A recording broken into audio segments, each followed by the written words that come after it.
जय जिनेन्द्र। भक्तामर स्तोत्र के काव्यों का अर्थ पाठशाला में हम आपको बता रहे हैं। 14 काव्य हो चुके, आज 15वें काव्य का अर्थ हम पढ़ाएंगे। तो आइए पहले उच्चारण करते हैं। चित्रं किमत्र यदि ते चित्रं किमत्र यदि ते नीतं मनागपि मनो न विकारमार्गम् नीतं मनागपि मनो न विकारमार्गम् कल्पान्तकालमरुताचलिताचलेन कल्पान्तकालमरुताचलिताचलेन किं मन्दराद्रिशिखरं चलितं कदाचित् किं मन्दराद्रिशिखरं चलितं कदाचित्। बोलिए। चित्रं किमत्र यदि ते नीतं मनागपि मनो न विकारमार्गम् कल्पान्तकालमरुताचलिताचलेन किं मन्दराद्रिशिखरं चलितं कदाचित्। आइए 15वें काव्य के अर्थ पर विचार करते हैं। चित्रम किमत्र, हमने किमत्र का संधि विच्छेद किया तो किम अत्र, अर्थात अत्र माने यहाँ, अर्थात इसमें, किम माने क्या, चित्रम माने आश्चर्य है। अत्र, अत्र माने यहाँ या इसमें, किम चित्रम क्या आश्चर्य है। यदि ते माने आपका, मनो माने मन, यदि ते मनो आपका मन, त्रिदशांग नाभिर देवांगनाओं के द्वारा भी, मनाक अपि संधि विच्छेद किया, मनाक अपि थोड़ा भी, विकार मार्गम विकार मार्ग को, न नीतम न लाया जा सका, न नीतम प्राप्त नहीं कराया जा सका, मनाक अपि थोड़े भी, त्रिदशांगना भी देवांगनाओं के द्वारा।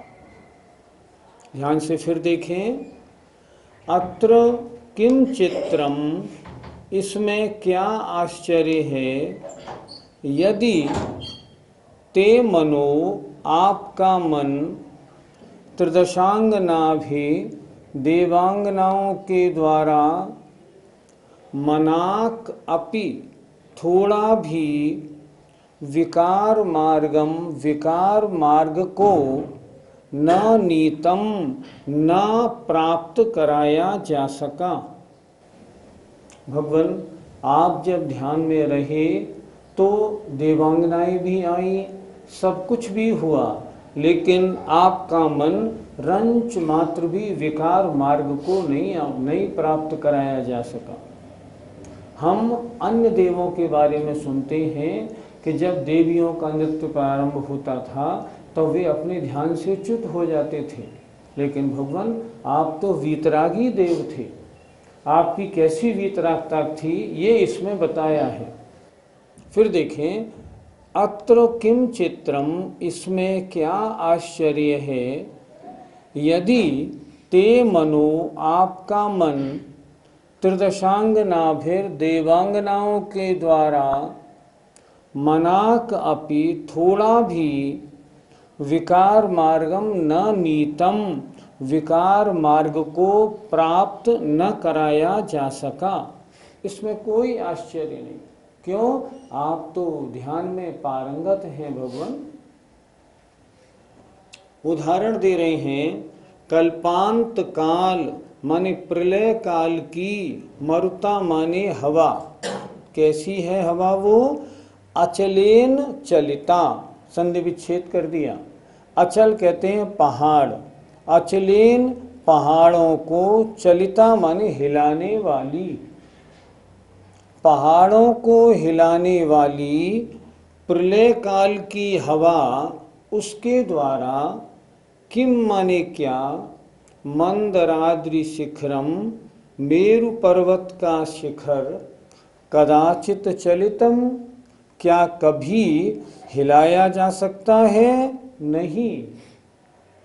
हे भगवान, जैसे प्रलय काल की हवा अन्य छोटे मोटे पर्वतों को, मकानों को और सबको हिला डुला सकती है, लेकिन क्या प्रलय काल की हवा से मेरु पर्वत का शिखर कभी हिलाया जा सकता है? नहीं, कभी नहीं।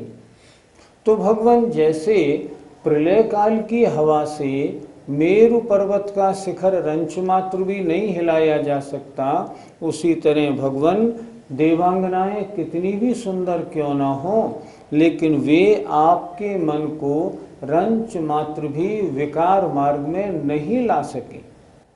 फिर एक बार देखें नीचे की पंक्ति, अचलेन चलिता, पहाड़ों को हिलाने वाली, कल्पांत काल मरुता, अर्थात कल्पांत प्रलय काल की हवा के द्वारा, किम माने क्या, मेरु पर्वत का शिखर, कदाचित चलितम, कभी हिलाया जा सका नहीं।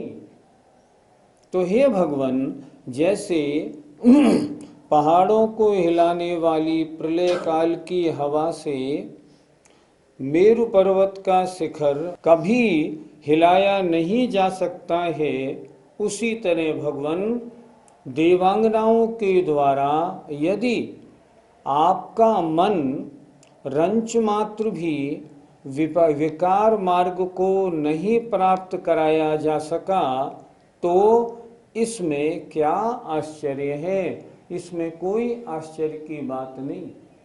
भगवान आप तो महान ध्यान करने वाले हैं, कोई भी कैसी भी परिस्थिति आ जाए, भगवान पार्श्वनाथ के ऊपर कमठ ने कितना उपसर्ग किया, लेकिन उपसर्ग के बाद रंच मात्र भी उनके मन में विकार नहीं, राग भी नहीं और द्वेष भी नहीं, कुछ भी नहीं।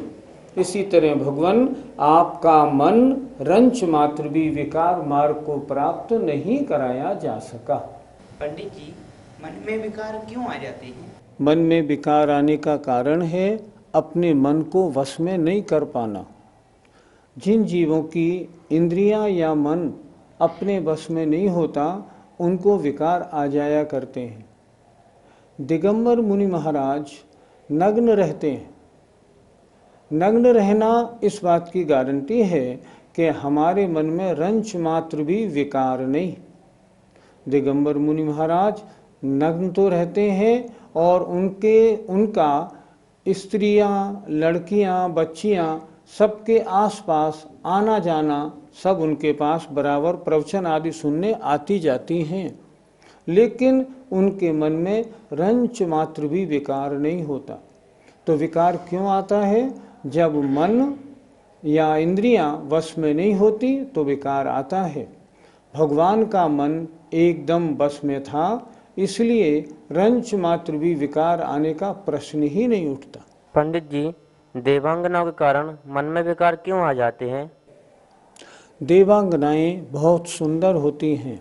जितने भी देव होते हैं उन सबका समचतुरस्र संस्थान होता है। वे अत्यंत सुंदर होती हैं और एकदम युवा होती हैं। वे जब किसी के सामने जाती हैं तो स्वभाव से ही नाचना गाना करती हैं, तो उनके नृत्य गान आदि को देखकर जिनका मन कमज़ोर होता है उसमें विकार आ जाया कर। पंडित जी, सुमेरु पर्वत तो विदेश क्षेत्र में है, लेकिन विदेश क्षेत्र में तो प्रलय होती नहीं, तो फिर यहाँ पर आचार्य भगवान ने ये उदाहरण क्यों दिया? आपका प्रश्न बहुत बुद्धिमत्तापूर्ण है, बहुत अच्छी पकड़ आपने की। सही बात क्या है, जम्बू द्वीप में 7 क्षेत्र हैं, भरत, हेमवत, हरि, विदेह, रम्यक, हिरण्यवत और ऐरावत। इनमें प्रलय कहाँ होती है? केवल भरत और ऐरावत में, और वो भी कहाँ होती है? उन दोनों के आर्य खंडों में। म्लेच्छ खंडों में प्रलय नहीं होती। प्रश्न कितना अच्छा है। भरत और ऐरावत तो दोनों कोनों में हैं, विदेह क्षेत्र बीच में है। बीच में विदेह क्षेत्र के ठीक बीचों बीच में सुमेरु पर्वत है। अब सुमेरु पर्वत तो यहाँ और प्रलय हो रही है यहाँ, तो इस प्रलय का असर यहाँ तो आ नहीं सकता। फिर आचार्य महाराज ने इस काव्य में ये उदाहरण क्यों दिया? जरा फिर समझें, प्रश्न बड़ा मार्मिक, बहुत सुंदर है। इधर भरत क्षेत्र, इधर ऐरावत क्षेत्र, और बीच में रहा विदेह क्षेत्र, और विदेह क्षेत्र के भी बीचों बीच में सुमेरु पर्वत। अब भरत और ऐरावत में यहाँ जब प्रलय होगी तो यहाँ जो मेरु पर्वत है इसको हिलाने का प्रश्न ही नहीं उठता। तो आचार्य ने ऐसा उदाहरण क्यों दिया जो संभव ही नहीं था? एक छात्र का ये प्रश्न आया। इस बारे में उत्तर क्या है इसका? कवि किसे कहते हैं, कवि की कल्पनाएं कैसी होती हैं, इसके लिए किसी ने कहा है, जहाँ न पहुँचे रवि वहाँ पहुँचे कवि। जहाँ सूर्य नहीं पहुँच सकता, सूर्य का प्रकाश भी नहीं पहुँच सकता, वहाँ कवि पहुँचते हैं। और कवि अपने बात सिद्ध करने के लिए कवि उदाहरणों को अपनी मन मर्जी से भी पेश कर देते हैं। तो यहाँ आचार्य मानतुंग महाराज ने जो ये उदाहरण पेश किया, ये उनके कविपने का, काव्य रचने की प्रतिभा की उत्कृष्टता का प्रमाण है। यद्यपि ऐसा कभी संभव नहीं होगा, कभी भी मेरु पर्वत के चारों ओर कभी प्रलय होती नहीं और होगी भी नहीं, लेकिन उदाहरण देने के लिए ये उदाहरण बहुत सुंदर बन पड़ा है और बिल्कुल सही फिट भी ठीक हुआ है। इसलिए ये तो आचार्य महाराज की कवित्व शैली की प्रतिभा का, उत्कृष्टता का नमूना है। पंडित जी, भगवान के मन में पंचमास भी विकार क्यों नहीं आया? जब तीर्थंकर भगवान छद्मस्थ अर्थात मुनि अवस्था में होते हैं तब उनके ऊपर ऐसा कोई उपसर्ग, जैसे देवांगनाओं का नृत्य आदि, या चारों ओर महिलाओं का आना जाना बन सकता है। केवली होने की अवस्था में जब केवल ज्ञान हो गया तब तो चाहे कितनी देवी देवताएं चारों ओर आओ, तब तो मन में रंच मात्र भी विकार आने का प्रश्न ही नहीं। क्यों? क्योंकि विकार आने का कारण है मोहिनी कर्म, और जब मोहिनी कर्म का नाश हो गया, क्योंकि अरहंत अवस्था में तो 4 घातिया कर्मों का नाश होता है, और जब मोहिनी कर्म का नाश हो गया तब कितनी देवांगनाएं आए, कुछ भी करें, विकार आने का रंच मात्र भी प्रश्न है नहीं। लेकिन तीर्थंकर अर्थात केवल ज्ञान होने के बाद की अवस्था को चलो छोड़ें। हम कहते हैं भगवान, जब आप छद्मस्त मुनि अवस्था में थे तब भी आपके मन में रंच मात्र भी विकार आने का कोई कारण बन ही नहीं सकता। जो तीर्थंकर भगवान किसी को आशीर्वाद ना दें, किसी को देखकर मुनि अवस्था में मुस्कराएं भी नहीं, जिनके चित्त में रंच मात्र राग द्वेष नहीं, जिनके छेदोपस्थापना चारित्र होता ही नहीं, अर्थात जिनके चारित्र में रंच मात्र भी दोष नहीं लगता, ऐसे तीर्थंकर भगवान क्या देवांगनाओं को देखकर या उनके हाव भाव, नृत्य आदि या गीत आदि सुनकर क्या विकार को प्राप्त हो सकते हैं? नहीं, कभी नहीं हो सकते। इसीलिए तीर्थंकर भगवान मुनि अवस्था में भी कभी विकार को प्राप्त नहीं हुए, और तीर्थंकर अवस्था केवल ज्ञान होने के उपरांत तो इन सब प्रसंगों का कोई प्रश्न ही नहीं उठता। इसलिए तीर्थंकरों के रंच मात्र भी विकार का कोई प्रश्न है ही नहीं। अब अगला 16वां काव्य उच्चारण करता हूँ, आप भी उच्चारण करें। निर्धूमवर्तिरपवर्जित तैलपूरः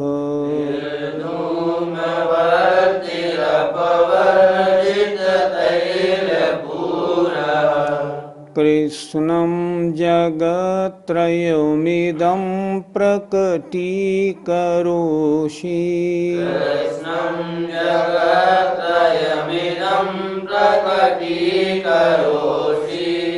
गम्यो न जातुमरुतां चलिताचलानाम्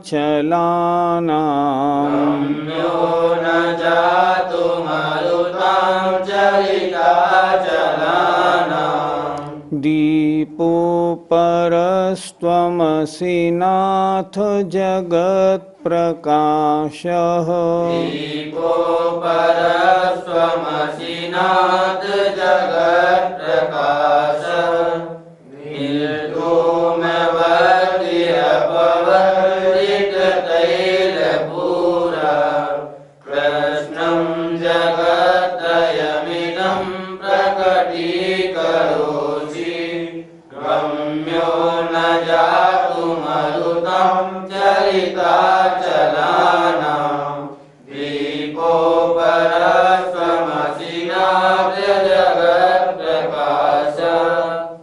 इस काव्य में आचार्य मानतुंग महाराज ने भगवान का स्तवन करते हुए कहा है, भगवान आप अनोखे दीपक हैं।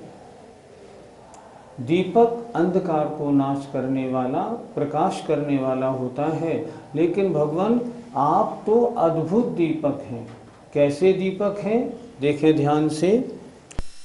धूम धुआं रहित, वर्ती बत्ती रहित, और तैल पूरः तेल से भरे हुए से भी रहित। अर्थात भगवान जब भी कोई दीपक होता है ना, तो उसमें धुआं होती है। दीपक होता है तो बत्ती होती है, और दीपक होता है तो वो तेल से भरा हुआ भी होता है। लेकिन भगवान आप कैसे दीपक हैं? ना तो उसमें धुआं है, ना उसमें बत्ती है, और तेल से भी आप भरे हुए नहीं हैं। अर्थात धुआं रहित, बत्ती रहित और तेल से भरे हुए से भी रहित। और आप कैसे हैं? दीपक तो थोड़े स्थान में प्रकाशित करता है।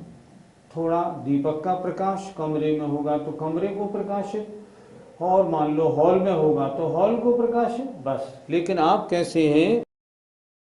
जगत त्रयम इदम, इन तीनों लोकों को संपूर्ण रूप से आप प्रकाशित कर रहे हैं। और आप कैसे हैं? इदम, इन, त्रयम, जगत, तीनों लोकों को आप प्रकाशित कर रहे हो, वो भी संपूर्ण रूप से। कृत्स्नम, कृत्स्न माने समस्त, समस्त माने संपूर्ण। आप संपूर्ण तीनों लोकों को आप प्रकाशित कर रहे हैं।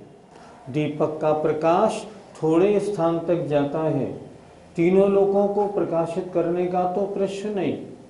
सूर्य चंद्र का प्रकाश भी तीनों लोकों को प्रकाशित नहीं कर पाता, लेकिन भगवान आप ऐसे अनुपम दीपक हैं जो आप इन तीनों लोकों को आप संपूर्ण रूप से प्रकाशित कर रहे हैं। और आपके दीपक में क्या विशेषता है? गम्यो न जातु अर्थात बुझाए नहीं जा सकते। किसके द्वारा? मरुताम, हवा के द्वारा। जितने दीपक होते हैं, जरा सी तेज हवा आती है तो बुझ जाते हैं, लेकिन भगवान आप अनुपम दीपक हैं, और आप ऐसे दीपक हैं जो अचलानाम चलिता। अचल कहते हैं पहाड़ को, पहाड़ों को भी हिलाने वाली, पहाड़ों को भी हिलाने वाली ऐसी हवा के द्वारा आप गम्यो न जातु, बुझाए नहीं जा सकते। कैसी हवा आ जाए? सामान्य हवा की बात नहीं। मंदिरों में क्या होता है, जब दीपक जलाए जाते हैं पहले पंखा बंद करते हैं फिर दीपक जलाते हैं, क्योंकि दीपक पंखे की हवा से बुझ जाता है। लेकिन भगवान पहाड़ों को हिलाने वाली जो मान लो प्रलय काल की वायु है, ऐसी वायु से भी गम्यो न जातु, आप बुझाए नहीं जाते। हे नाथ, जगत प्रकाशः, पूरे संसार को प्रकाशित करने वाले, अपरः दीपः त्वम असि। अपरह माने अपूर्व, अनुपम, अनोखे दीपक आप हो। कितना सुंदर लिखा है। फिर नीचे की दो पंक्तियां देखें, भगवान आप कैसे दीपक हैं? अचलानाम चलिता, पहाड़ों को चलायमान करने वाली हवा के द्वारा भी गम्यो न जातु, आप बुझाए नहीं जाते। हे नाथ, हे जगत के स्वामी, जगत प्रकाश, संसार को प्रकाशित करने वाले, अपरह माने अपूर्व, अनुपम, दीपो माने दीपक, त्वम असि, आप हो। भगवान की तुलना दीपक से की। कितनी विशेषताएं बताई। देखो, दीपक में धुआं होता है, भगवान आप में धुआं नहीं। तो भगवान की उपमा दीपक से क्यों की? क्योंकि भगवान अपने ज्ञान के द्वारा तीनों लोकों को प्रकाशित करने वाले हैं, इस कारण। कैसे हैं? दीपक में धुआं होता है, आप में धुआं नहीं। दीपक में बत्ती होती है, आप में बत्ती नहीं। दीपक तेल से भरा होता है, लेकिन भगवान आप में तेल भरा हुआ भी नहीं। दीपक थोड़े स्थान को प्रकाशित करता है, आप तो इन तीनों लोकों को संपूर्ण रूप से प्रकाशित कर रहे हैं। दीपक थोड़ी सी हवा से बुझ जाता है, लेकिन पहाड़ों को भी चलायमान करने वाली हवा के द्वारा भी आप गम्य नहीं है, आप बुझाए नहीं जा सकते। तो दीपक थोड़े स्थान को प्रकाशित करने वाला है, लेकिन हे नाथ, पूरे संसार को प्रकाशित करने वाले अनुपम दीपक आप हो। एक बार इसका अर्थ फिर देख लें। धुएं से रहित, बत्ती से रहित और तेल के भरे हुए से भी रहित, हे भगवान, फिर भी आप त्रयम जगत इदम, इदम माने इन तीनों लोकों को संपूर्ण रूप से प्रकाशित कर रहे हैं। और हे भगवान, आप पहाड़ों को भी हिलाने वाली हवा के द्वारा गम्यो न जातु, बुझाए नहीं जा सकते। तो हे स्वामिन, संसार को प्रकाशित करने वाले अपर माने अपूर्व दीपक आप हो। ऐसे अनोखे दीपक आप हैं। पंडित जी, भगवान का वो कौन सा गुण है जो तीनों लोगों को प्रकाशित करता है? भगवान ने तपस्या के द्वारा ज्ञानावरणी कर्म का नाश कर दिया। उससे क्या हुआ? उनको अनंत ज्ञान या केवल ज्ञान प्राप्त हुआ। तो भगवान का केवल ज्ञान गुण कैसा है? पूरे संसार में जितने भी द्रव्य हैं, उनकी भूतकाल, भविष्यत्काल और वर्तमान काल की जितनी पर्यायें हैं, उन सब द्रव्य और पर्यायों को वे भगवान बिना क्रम के, बिना इंद्रिय मन के द्वारा सिर्फ आत्मा से स्पष्ट जानते हैं। और ऐसे जानते हैं जैसे हाथ पर रखा हुआ आंवला हो, जैसे हाथ पर रखा हुआ आंवला स्पष्ट दिखाई देता है, उसी तरह भगवान के केवल ज्ञान में सारे द्रव्य और उनकी समस्त पर्यायें एक साथ दृष्टिगोचर होती हैं। पंडित जी, क्या हम भी केवल ज्ञान प्राप्त कर सकते हैं? जैन धर्म के अनुसार जितने भी जीव द्रव्य हैं, जितने भी जीव द्रव्य हैं, चाहे निगोदिया, चाहे पेड़ पौधे हों, चाहे चींटी हो, चाहे देवता हो, चाहे नारकी हो, सारी आत्माएं स्वभाव से तो एक सी हैं। अर्थात केवल ज्ञान उत्पन्न करने की क्षमता सभी जीवों में है, लेकिन जिन्होंने तपस्या के द्वारा ज्ञानावरणी कर्म का नाश किया उनको केवल ज्ञान प्राप्त हो जाता है, और जो राग द्वेष में घर गृहस्थी में फंसे रहते हैं उन्हें केवल ज्ञान प्राप्त नहीं होता। वर्तमान पंचम काल में कोई भी जीव, चाहे वो ज्ञान में कितना भी बड़ा हो, उसने कितने भी शास्त्रों को पढ़ा हो, लेकिन इस पंचम काल में केवल ज्ञान प्राप्त नहीं होता। तो हम क्या कर सकते हैं? पंचम काल में तो हम मुनि महाराज तक बन सकते हैं और अपनी उत्कृष्ट साधना को कर सकते हैं। उस साधना का फल क्या हो सकता है कि अगले जन्मों में हम या तो विदेह क्षेत्र में पैदा हों या विषयार्थ में पैदा हों, और वहाँ पैदा होकर मनुष्य पर्याय में फिर पुनः मुनि बने और तपस्या करके ज्ञानावरण कर्म का नाश करके और केवल ज्ञान प्राप्त कर लें। अर्थात केवल ज्ञान प्राप्त करने की शक्ति तो हम में है, सभी जीवों में है, लेकिन उसकी प्रकटता जब तक नहीं होगी तब तक केवल ज्ञान अपने रूप में नहीं आएगा।